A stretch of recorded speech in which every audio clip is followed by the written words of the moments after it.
साई श्री साई जय जय साई। ओम साई श्री साई जय जय साई। ओम साई श्री साई जय जय साई। ओम साई श्री साई जय जय साई। ओम साई राम। मैं पूजा आपके सामने साईं बाबा और उनके एक प्रिय भक्त बाबू चंदोरकर की कुछ कहानियां सुनाने जा रही हूँ। समस्त जीवों को जीवन प्रदान करने वाला, सृष्टि का निर्माता ईश्वर बड़ा महान है। योनियों को प्राण देने वाला, योनियों में श्रेष्ठ मानव का निर्माता वही करतार है। राम, कृष्ण, अल्लाह, हजरत, ऐसे कितने ही ईश्वर तुल्य तो हुए, लेकिन वह उनकी सर्वसत्ता से अपरिचित ही रहे। ईश्वर क्या है, कैसा है, उसका रूप स्वरूप, साकार निराकार, गोचर अगोचर क्या है, ऐसे ही कुछ प्रश्न उनके एक प्रिय भक्त बाबू चंदोरकर के मन में तूफान सा पैदा कर रहे थे। अपने प्रिय साईं से पूछूं ना पूछूं की स्थिति उत्पन्न हो रही थी। बाबू चंदोरकर की वह एक रात्रि जो कटने का नाम नहीं ले रही थी, करवट बदल बदल कर सारी रात्रि गुजारी। आंखों में निंद्रा का नामो निशान नहीं था।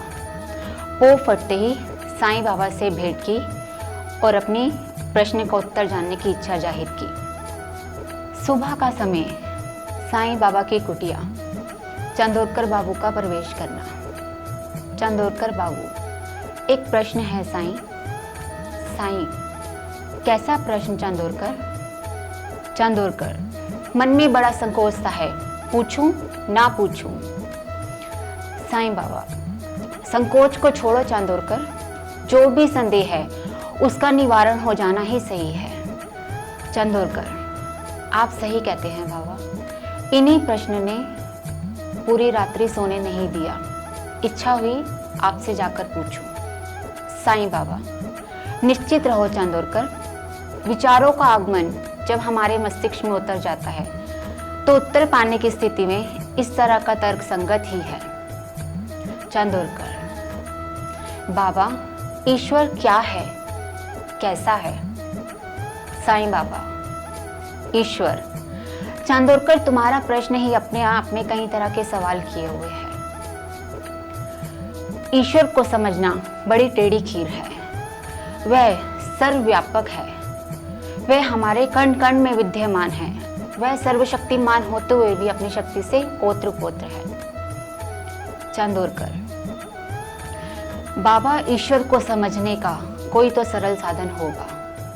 साईं बाबा, चंदोरकर को समझाते हुए, इस तत्व को जानने हेतु आज से नहीं बल्कि करोड़ों वर्ष पूर्व कितने ही ऋषि मुनि जब तप, तंत्र मंत्र, माला सिमरन आदि क्रियाएं कर रहे हैं, परंतु किसे सफलता हासिल हुई अथवा नहीं, ये आज तक बहुत बड़ा रहस्य ही रहा।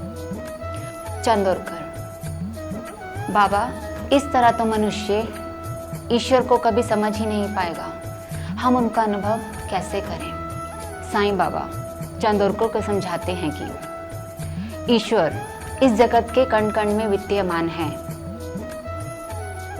जिस तरह एक मधुमक्खी फूल की ओर आकर्षित होती है किंतु उसकी अग्नि देखकर भयभीत हो जाती है, उसी प्रकार मनुष्य बिना किसी धार्मिक ग्रंथों जब तब ईश्वर की प्राप्ति चाहता है। योनियों में श्रेष्ठ योनि मानव की है, जिससे हम ईश्वर की प्राप्ति कर सकते हैं। उसी प्रकार मानव बिना किसी परिश्रम के, धार्मिक ग्रंथों के ईश्वर की प्राप्ति चाहता है। भला इतने अभिमानी व्यक्ति को ईश्वर की प्राप्ति कैसे हो? ये तो अल्लाह और ईश्वर ही मालिक है। ओम श्री अनंत कोटि ब्राह्मण नायक राजाधिराज योगी राज पर ब्रह्मा श्री सच्चिदानंद सद्गुरु साईनाथ महाराज की जय। सबका मालिक एक। ओम साई।